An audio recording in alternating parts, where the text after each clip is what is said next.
years ago, I was away on a weekend holiday with some of my mates. And on Saturday night, we were sitting around in the lounge room chatting and laughing, talking a whole bunch of rubbish, as mates tend to do. And at some point in the night, the conversation turned to me. And they said, all right, mates, what's the deal with this church stuff? What's up with pastoring and all of that? Like, what do you do? Are you trying to tell people how to live their lives and ruin people's fun? What's the deal, mate? Tell us all about it. And I sat back in my chair.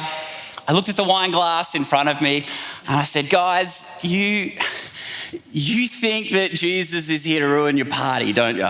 You think he's a clean skin. You think that he's just trying to ruin everything that you want to do, don't you? And they kind of nodded their head and I said, all right, you guys don't know what he's like. You'd love him if you got to know him. I said, Jesus, the thing about him is he's a mad dog. And like you, they rolled back in their chairs laughing and they said, all right, mate, what's the deal? Mad dog. No one's ever called Jesus a mad dog. Tell us, what are you on about? I picked up my wine glass, I held it and I said, you just got to look at his first miracle that he did. Jesus went to a wedding and they drank so much wine, they ran out. So he turned water into wine so they could have some more. And my mates leaned back on their chair laughing and said, Jesus is a mad dog. Cheers to that. And picked up their wine glass. I'm not putting it forward as a claim of theology or to put it in an essay to an academic institution. But a conversation opened up. And they started saying to me, well, what about the Bible? How do you make sense of that? Can you trust it? What do you think about it? And I explored all sorts of ideas that lit up their understanding of what the Bible is and how it could be trusted. And over the course of, I'm not sure how long, 45 minutes or so of one of the most engaging conversations I've had, I said, guys, look, let's just go back to your first question. What's it all about? And here's the thing. It's all about Jesus. And you've got to make your mind up what you think about Jesus. People a lot smarter than me have said there's really one of three options that you've got to make in your decision about him. He said he was God. That was his number one claim, that Jesus is God. So you've got to think, is he a liar? He knows he's not God, but he's trying to trick you. Is he a madman? He thinks he's God, he's actually not. Or could it be that he is who he says he is? And I said to them, guys, I've thought about it a lot. And I am utterly convinced that he is who he says he is. And because of that, it changes everything. So you guys, you got to think about it. Will you think about it? And they said, yeah, we'll think about it. That's a great point. We've never heard it said like that before. 1 Peter chapter 3, verse 15 says, always be prepared to give an answer for the hope that you have, but do so with gentleness and respect.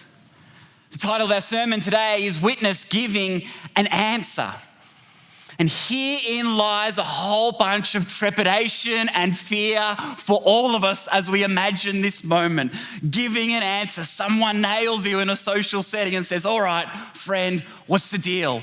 What's it about? Someone's talking to you and it's a little bit unsure and you get anxious thinking about what would I say?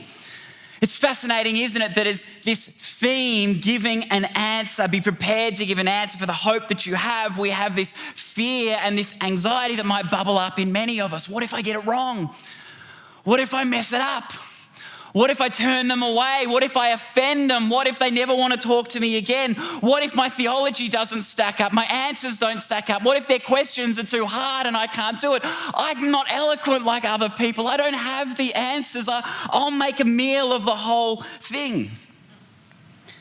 It seems a barrier to most of us in even having a spiritual conversation is this sense of fear that we're not good enough, we're not ready enough, we're not prepared enough to do this. I've got to tell you, I'm an ordained Baptist pastor with a Master's of Divinity, which is a pompous way of saying I've spent way too long studying theology.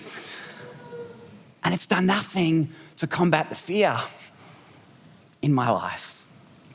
It's done nothing to make me feel like I'm more prepared or more of an expert to be able to answer the questions and have a conversation. What does Peter say? Always be prepared to have an answer. What's our greatest fear? I'm not prepared. Do you reckon it could be the enemy seeding doubt? Undermining scripture right at its core? That if we fear enough, we would stop from even thinking we're prepared and we're ready to just have a conversation. And Peter says, just be prepared. If you believe that Jesus is Lord, you're ready. If you believe that the Creator God came and lived among us to be one of us, to lead us, teach us and guide us, to offer us hope and forgiveness and a chance and an offer of eternity, then you know enough. You're ready. You have enough to believe, then you have enough to speak. And the context of Peter's writing in this book, 1 Peter, even adds so much more weight to this idea. It's an amazing book. Peter is one of Jesus' disciples and a leader of the early church. And he's writing to encourage these first generation, first century believers in the Roman Empire. And the deal is, in the Roman Empire, if you're a Christian, it's a hard life. You are very unpopular. You're the bottom of the food chain, and it's illegal in effect to be a Christian in the Roman Empire. Not only are you running the risk of being a social outcast, but your businesses, your investment opportunities, your interests can all be taken off you in a moment. Your family can be taken away from you, your livelihood, even your very life is at risk for being a Christian. And Peter writes to people in this book, 1 Peter, to encourage them and speak to them. And he says, always be prepared to give an answer for the hope that you have. He says, don't preach at them, don't yell at them, but give an answer in response to a question. He assumes that people will ask a question from time to time. Why does he assume this? Well, his big, broad idea in the book of 1 Peter is do good. Do good. Be good. Love, serve, care for people. This is what you are to do, to give all that you can to doing good. He says, if you suffer for doing bad, well, that's on you. You deserve it. Tough luck. But if you do good and suffer, that's a credit to you. That's something to praise God for. And if we all do good, he says, number one, there's going to be less suffering because it's pretty hard to keep going after people who keep doing good. But if in fact they do go after you and you keep doing good, that is going to cause questions. That is going to lead people to ask you, why? Why do you keep doing good? Why do you keep loving in the face of this challenge in your life? There's something about you that's different. And so Peter says, do good, do good, do good. And people will ask questions of you. Over the next 2 weeks, our themes are witness, serving our way into faith conversations, and listening our way into faith conversations. So I'm not going to park here on this thought about doing good and setting up the scene to having a faith conversation. That's going to happen over the next 2 weeks. I just want to note that that's where we're going, and it's in line with Peter's idea. Do good, serve, love, care for others. And as you radically love, questions will be raised about you. Peter's concept is that as we serve and love others and simply give a humble account for the hope that we have, faith will emerge. You don't need to do the convincing.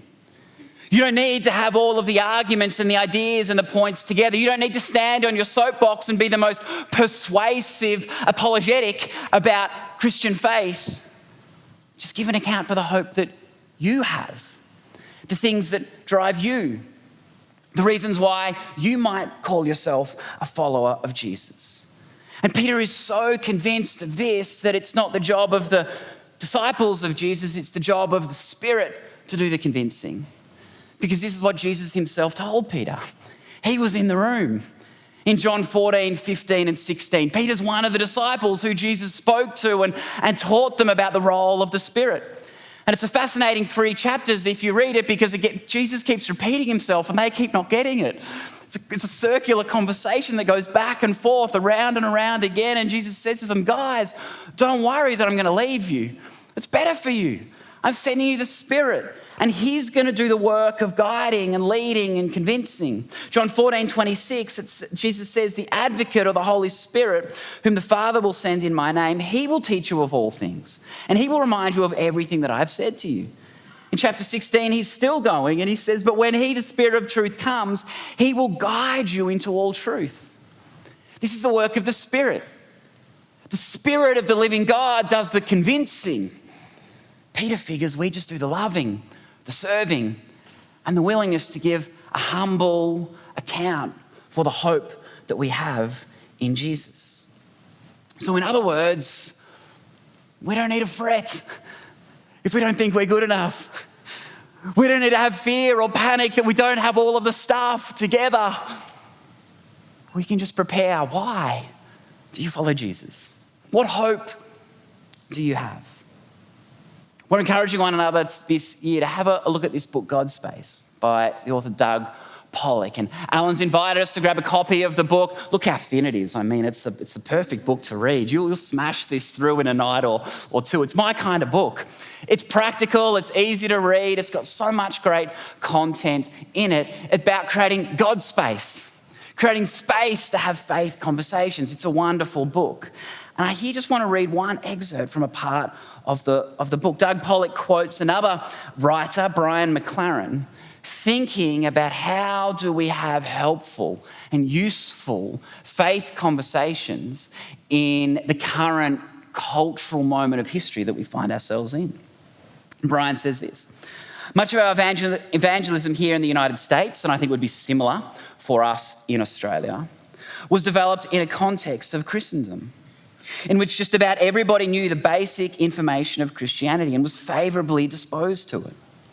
Evangelism got people to act on what they already knew and, in a sense, already passively believed. You could call people to commitment relatively quickly. You could also use pretty forceful and persuasive techniques. In dealing with postmoderns, however, you're dealing with a people who do not know the basics of Christianity. And if anything, they have a negative idea of what Christianity is. So it makes no sense to them if you come on too strong and quickly and ask for a commitment. We should count conversations rather than conversions. Not because I don't believe in conversions, but because I don't think we'll get many conversions if we keep emphasising them. Fascinating idea. And it's had me wondering, what's the goal? What's the goal of these conversations? And could it be that if we have a misaligned goal, our anxiety and our fear is heightened at even the thought of entering a conversation? What if the enemy can play in our minds and our hearts, our psyche, simply because we have some misaligned goals as to what an ideal faith conversation might look like? Peter says always be prepared to give an answer for the hope that you have to do so with gentleness and respect. And so I've been wondering, what's the goal of these faith conversations? If our goal is to convince someone so that they might convert, that's going to lead to a particular outcome. But if our goal is differently to have conversations that might lead to consideration, this same moment is going to play out very differently, yes? And how I enter into it is going to be very different, isn't it? I'm going to be a different Lance in this conversation than I am in that one, yes? Could it be that our goals need some realignment? We need to think again about how we have the conversation. Let's park here for a moment and play it out a little bit more. If I want to convince you to convert you, well, this is going to be an outcomes-based conversation. I'm going to bring my best material to try and convince you and change you, and therefore it's going to be impersonal. It's not about you, it's about me. It's about how much work I've done. It's about how impressive I can be. And it's going to set up a win-loss mentality between us. My goal is to win and convince you that you were wrong. And if I do that, I won and you lost because you should have already believed. And if I didn't win, then I lost and I wasn't good enough. I need to come back another time. But on the other hand, if we want to have conversations that might lead to consideration, conversations that might be a pause for thought, conversations that lead to self-reflection, what might happen? Well, these conversations are more likely to be experiential in nature. We're going to explore ideas together and take notice of what the experience of this conversation is like. And I'm going to be forced to be more personal and intimate, and I'm probably going to listen to you a lot more and change or adapt or weave some different ideas into the conversation based on what you're telling me. It's going to be relational, intimate, and personal, and it's going to be much more like the exchanging of a gift. I have something that is radical and has changed my life. I think it's amazing. I just want to let you play with it for a little bit. Have a go. See what you want to do with it. Give it back if you want, up to you. It's a gift. It's your choice what you do with it. Imagine if we took a mentality of a win-loss attitude to gift giving. How do you think that'd go? Like imagine a win-loss mentality to gift giving. I'm buying you a birthday present and I think, what would they like? I'm not sure. And I play with it and I think I want to really impress them. I want to win this gift giving exchange. I'm going to buy a $200 gift. And I buy this $200 gift, I wrap it up, I give it to you, you open it and you love it. And I think, yes, I won and you lost. I won because I knew you needed this and you didn't think you did. Otherwise, you would have already bought it. Loser. I showed you that you were wrong and I was right. Or you open it up and you love it and I think, man, I lost. You loved it that much, you could have bought it yourself and I could have saved my $200. Why would we take a win-loss attitude to gift giving? It doesn't make sense, does it? Gift giving is about a generous blessing towards another person. Gift giving is about showering someone with something for their enjoyment, their pleasure, in the hope that they like it. And if they don't, we have cliches for that. It's the thought that counts. You tried, well done. And the worst gifts are the ones that come with an expectation. I'll give this to you, but you have to use it in this particular way. That's horrible, isn't it? That's not a gift you want to receive. Why would we take a win-loss mentality to gift giving? It doesn't work. And yet we have the greatest gift of humanity in our hands. We have the greatest gift that humanity is longing for and looking for and searching for in this world, and we know it. That the God of all creation entered the story with us, took on our own flesh and blood. He became one of us to lead us and guide us and teach us. It's what we celebrate at Christmas. That he taught us and he led us and he loves us so profoundly. He would die for us, what we mark at Easter, and he rose again. Death, not even death that will get us all, has a grip on him. This story is incredible. And because of this story, there is hope for humanity. There is forgiveness, there is mercy, there is grace. There is an invitation to live a life of abundance today and an assurance of an eternity for tomorrow. This is the greatest gift that humanity is searching for. Why would we reduce it to a win-loss mentality? Why would we share it with strings attached? You have the greatest gift in the world. Why reduce it to a simple win-loss mentality when we could offer it as an exchange of a gift that could be considered, played with, and thought about?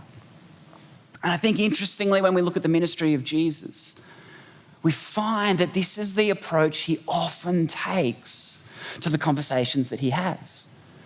Often his conversations are about playing with ideas and giving people food for thought that they might think about and consider, rather than to necessarily persuade them to a particular frame. I think one example that I want to look at together today is the story of Nicodemus. Nicodemus, his story plays out in the book of John. He's a religious leader. He's at the top of his game. He's the smartest of the smart, the best of the best, in charge of the leadership of the Jewish people with a council around him. He is a switched on, intelligent, top of his game kind of guy. And it says in John chapter 3, he comes to Jesus at night. As in, he comes to Jesus when there's no games.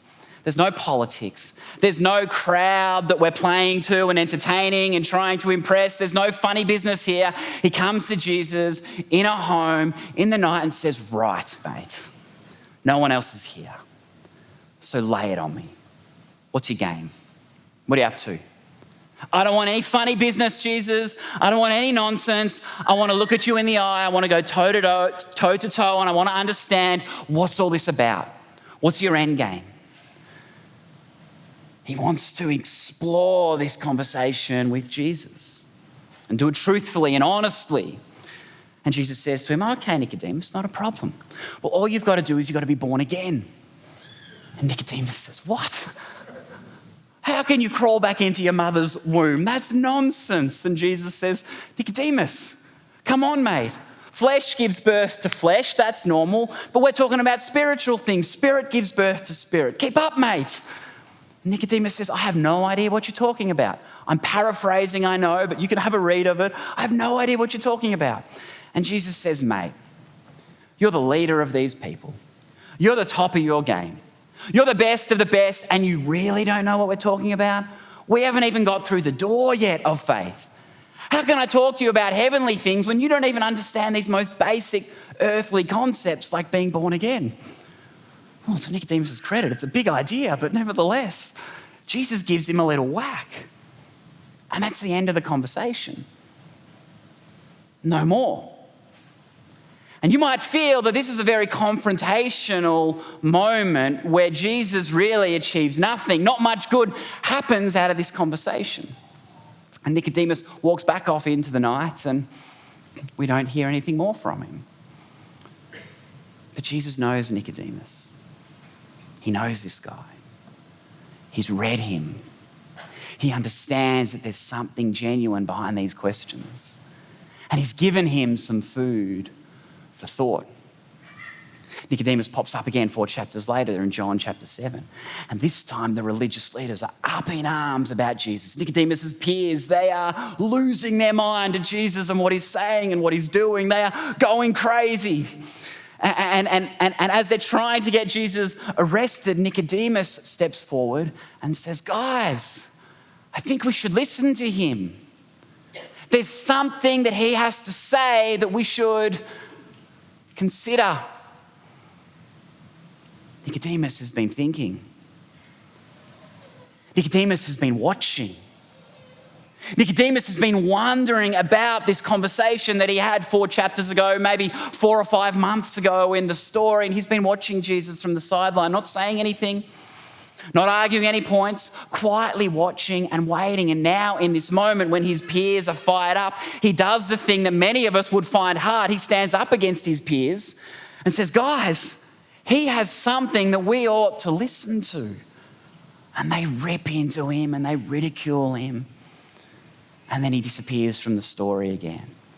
We hear nothing more of Nicodemus during the life of Jesus. He finds his way out of the story. No faith confession, just this weird moment when he says, guys, there's something about Jesus we should consider. And the rest of the life of Jesus, he's not there until Jesus' death. And Nicodemus, a religious leader, one of the group that put Jesus on the cross, who tried Jesus and led the cause to have him arrested and killed on the cross, Nicodemus separates himself out of this group because he goes and takes the body of Jesus off the cross and prepares his body through the ceremonial practices ready for burial.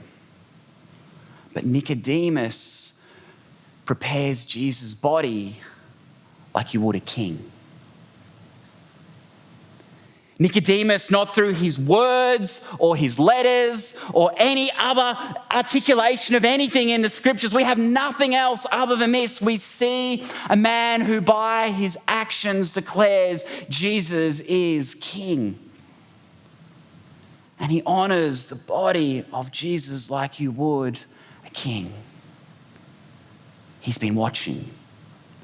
He's been wondering. He's been thinking. He's been considering. This conversation 3 years ago in a room at night where Jesus seemed to challenge him, it only lit up this intelligent, academic, highly astute man to watch and wonder and think. And we don't get any of the story in between other than one bit of courage to stand up. But what we see is a man who, out of watching and considering and wondering, declares Jesus is King. Alan talked last week about the Apostle Paul, who has a conversion experience in a moment. A Pharisee who encounters Jesus, his life is changed, and he leaves the institution and fights against it seemingly the rest of his life. He's at one end of the scale.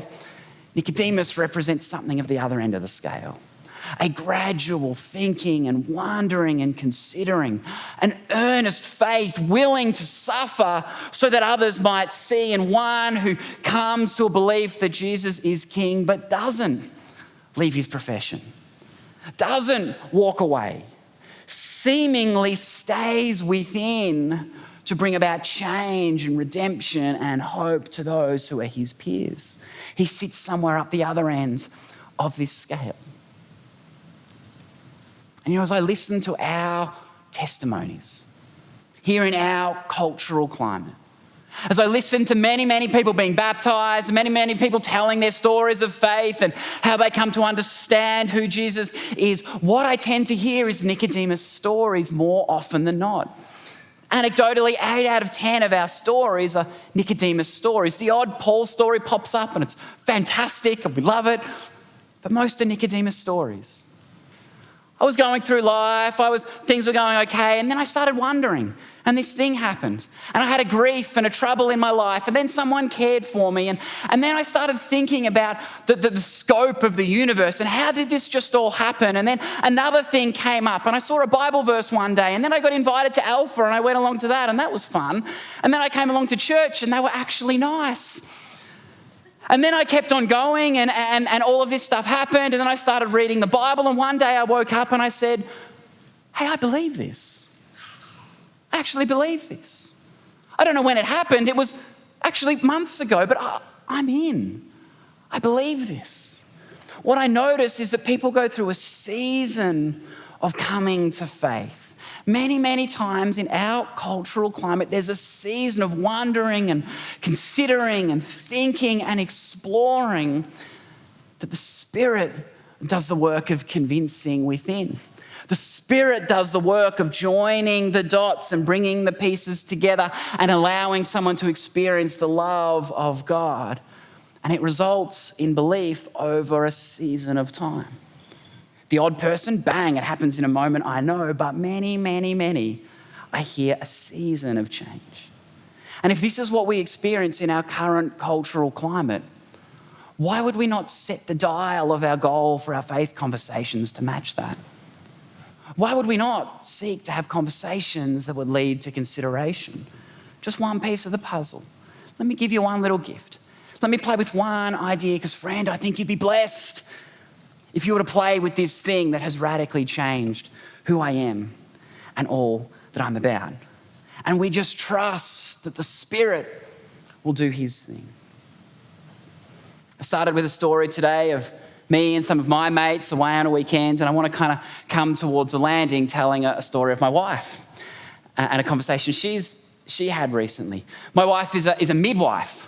So every day she goes to work and she helps new life come into the world.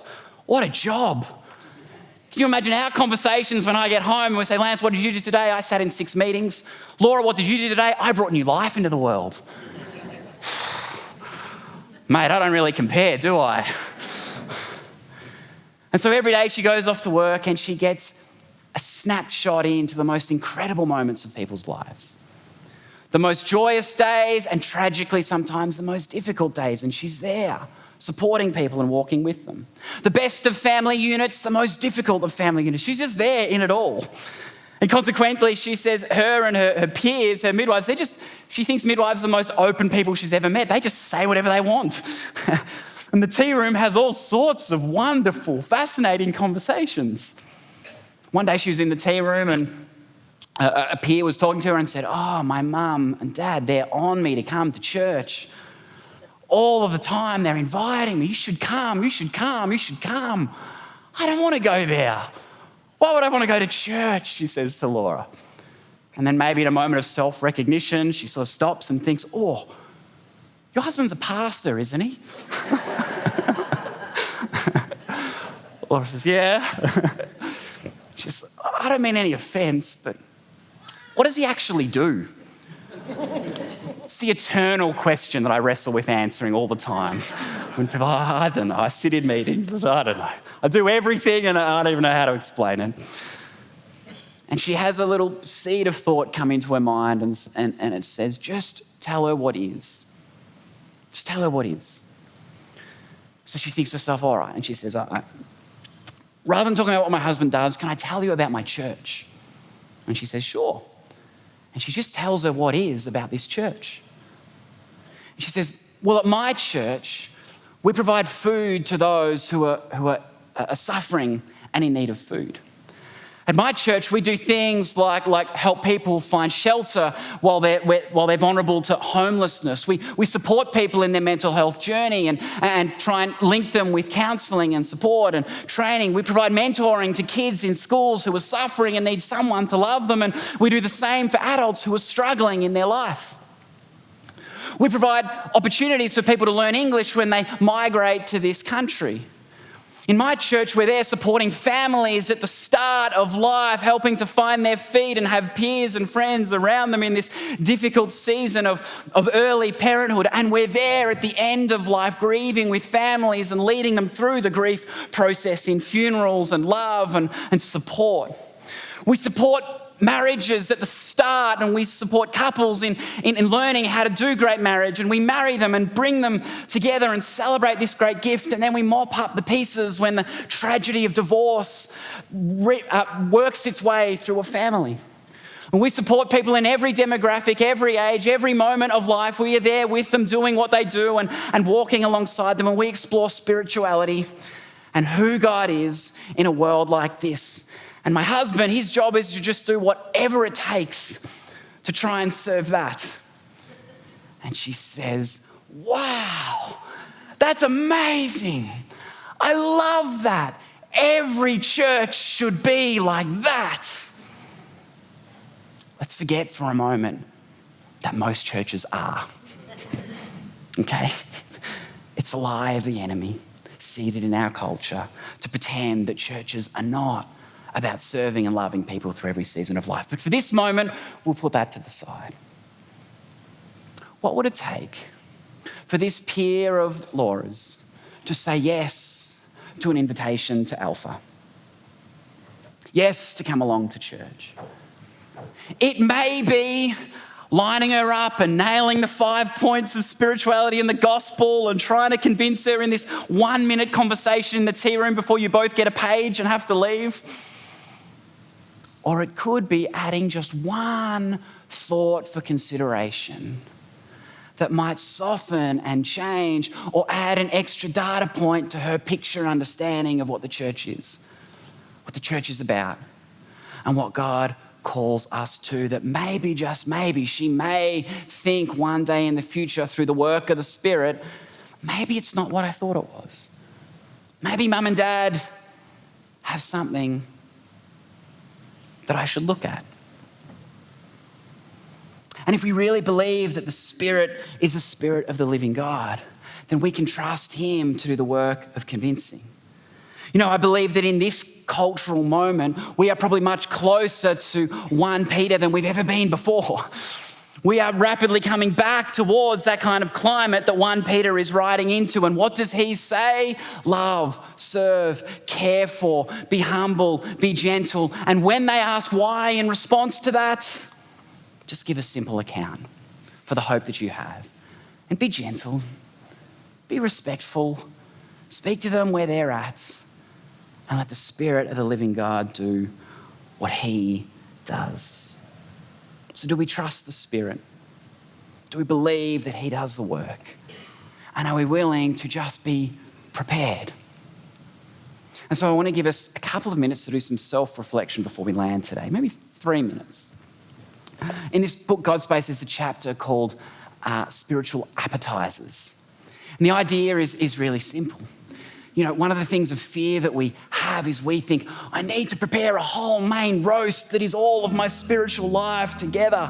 I've got to have the meat and the veggies and the gravy and the drinks and everything fully prepared so that it's the best tasting meal you've ever had when you ask me about faith. And in reality, they don't want to try your roast meal. They don't want to sit at your table and have it put in front of them and reject it and be rude to you. They don't know if they'll like it. They don't know if it'll taste good.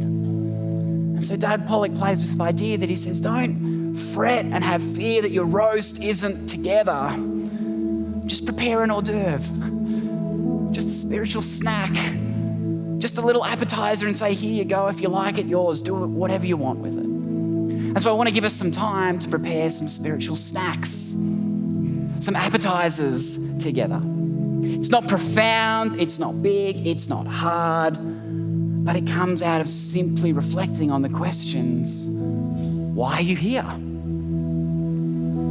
Why do you have the hope that you have? And the Spirit does the work, yes. But if we can widen the catalogue of things that we've thought about, there's a couple more things that the Spirit might pull off the shelf to prompt us to share with someone when an opportunity comes.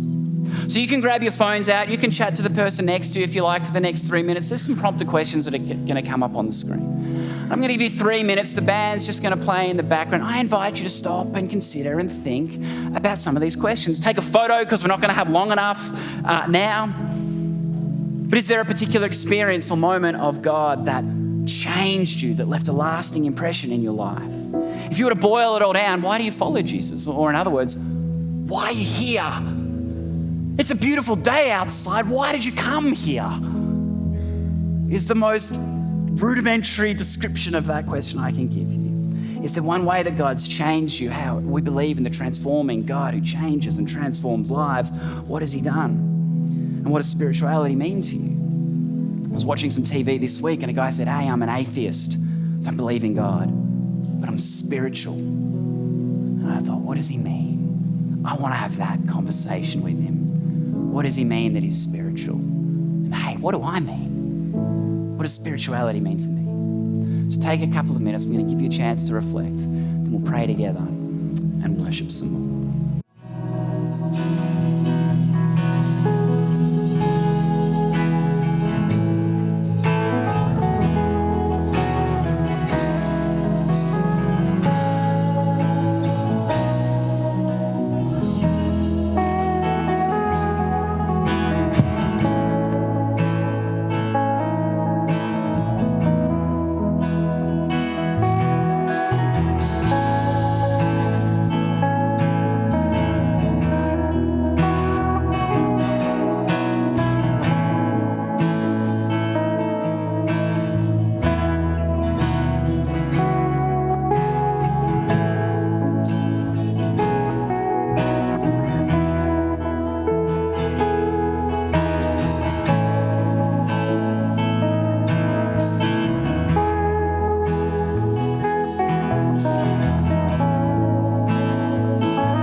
Wrestling and thinking through these questions as you see fit. Let me practice what I preach. Hey, they're a gift. No strings attached. But if we take some time to think about the hope that we have, maybe, just maybe, at some point in the weeks, months, or years to come, God might join some dots in a beautiful moment. Let's pray together. God, we just give you all the glory. We thank you that you are present and among us. You love every person here in this room. And Lord, your heart is to partner with us in revealing your kingdom. The invitation today is such a low bar that we would be prepared to give an answer for the hope that we have. Jesus, you have radically transformed and changed lives in this room. You have given us hope that surpasses any other gift we have ever seen. And we want to be people that can just freely and with fun and joy and playfulness share this gift with others. Just speak to us, move in our lives. We give you all the glory, and it's a joy to be family together and worship you in this moment and this place. So Father, have your way. Receive our praise and honor now as we sing. We give you all the glory in Jesus' name. Amen.